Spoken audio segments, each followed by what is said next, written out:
the false prophet of Utah.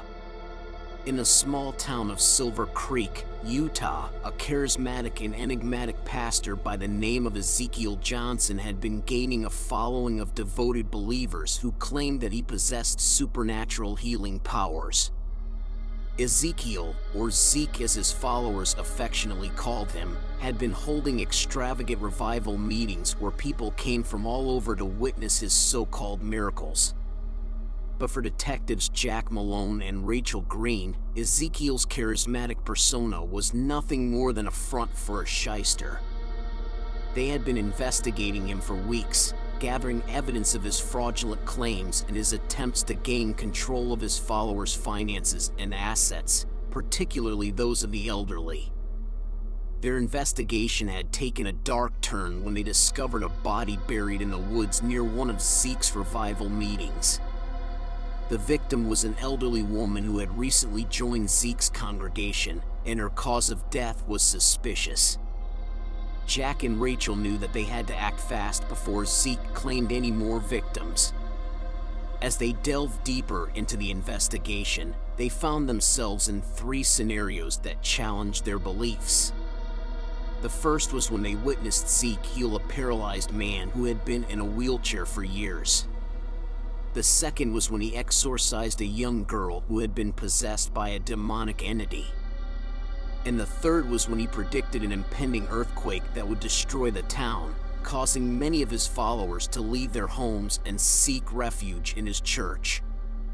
Between the 2 detectives, there was an underlying sexual tension that had been simmering beneath the surface since they first started working together. It wasn't something that they had ever acted on, but it was always there, just beneath the surface.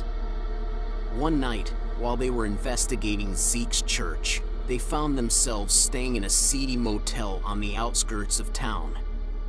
The tension between them was palpable, and despite their best efforts to keep their distance, they ended up sleeping together. The next morning, Rachel was filled with conflicting emotions.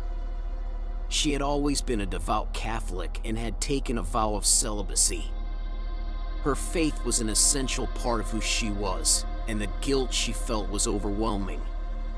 She tried to put it behind her and focus on the investigation, but she couldn't shake the feeling that she had betrayed her faith. Jack, on the other hand, was more pragmatic about the situation. He saw it as a moment of weakness, something that happened in the heat of the moment. He tried to reassure Rachel that it was okay and that they could move past it.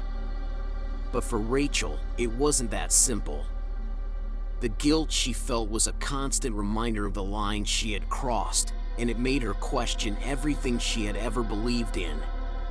Despite their personal struggles, they continued to pursue the case, determined to bring Zeke to justice. As they gathered more evidence, they realized that Zeke's crimes were far worse than they had initially suspected. He had amassed a large following and had already taken control of the finances and assets of many of his older followers. As they listened to Zeke's grandiose claims, Jack and Rachel realized that they had to act fast before more people fell victim to his charismatic personality. But in the end, it was Rachel who made the ultimate sacrifice. She confronted Zeke, knowing that she would be killed. Her death was a powerful reminder that not all supernatural powers are what they seem, and that sometimes the line between faith and delusion can be blurred. As Jack mourned Rachel's loss, he realized that their investigation had changed him. He had always been a staunch atheist, but after witnessing Zeke's supposed supernatural powers, he found himself questioning his beliefs. He wondered if there was more to the universe than what he had previously believed, and if there truly was a higher power at work. The loss of his partner had left him with more questions than answers, but he knew that he had to keep investigating to bring justice to those who had been victimized by Zeke. In the end, Jack found himself caught between his desire for justice and his newfound sense of spirituality. He struggled to reconcile the two, but he knew that Rachel would have wanted him to continue fighting for what was right.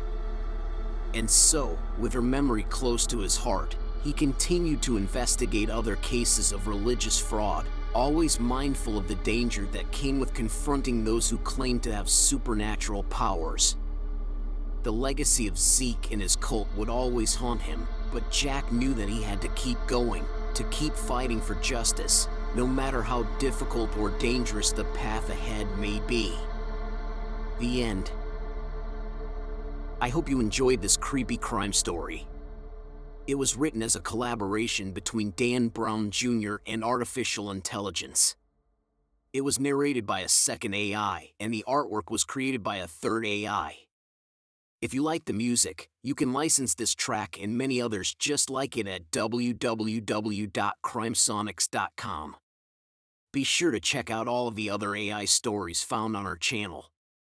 Give us a like, comment, and subscribe. And remember, if you were looking for Hollywood-level true crime music, sound effects, Foley, police chatter, or crimescapes, CrimeSonics is the undisputed best resource on Earth. Simply, to use anything else should be, well, illegal.